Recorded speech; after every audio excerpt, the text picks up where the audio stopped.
Bonjour. Aujourd'hui, je vais vous parler d'un de vos 5 ennemis, un dont vous soupçonnez difficilement la puissance, le temps. Vous êtes arrivé à un moment donné où l'automatisme est en place. Si vous avez suivi mes conseils, vous devriez continuer à maigrir tranquillement, continuer à utiliser les outils dont je vous ai parlé, particulièrement pour changer d'attitude. Il va falloir maintenant occuper le temps. Vous allez commencer à avoir la sensation qu'il ne se passe rien, alors que vous continuez à maigrir tranquillement et à vous occuper de vous.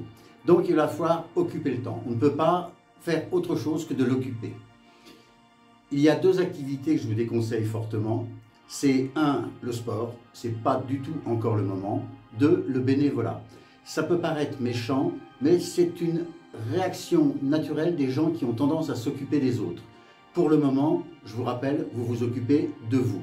Donc vous ferez du bénévolat plus tard. Pour le moment, il faut vous trouver des activités qui vous sont propres. Il ne faut pas que ça bouleverse votre existence. Il faut que ça reste un petit plus. Voilà. Mon expérience est qu'il y a 2 choses qui fonctionnent très bien. Un cours du soir, du type peinture, dessin, poterie, même cuisine gastronomique. Je veux dire, quelque chose qui vous occupe et que vous pouvez éventuellement continuer chez vous. Et la deuxième chose est ranger votre maison. Sans faire un nettoyage de printemps total, vider une pièce, repeindre une porte, mettre des fleurs dans un coin de la maison. Je ne sais pas si vous avez remarqué, quand on s'installe dans une maison, on met des tableaux sur les murs, on décore. Puis, quelques années après, on passe devant le tableau, on ne le remarque même pas. Alors qu'il suffit de prendre ce tableau, de le mettre ailleurs, et il va reprendre une nouvelle vie. Et ça va vous changer votre décor, en même temps que vous changez votre corps.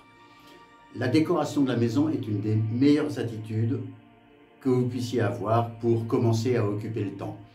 Si vous vivez seul, une activité du type théâtre, poterie, peinture, cours de cuisine gastronomique, voilà, sera 1000 fois meilleur.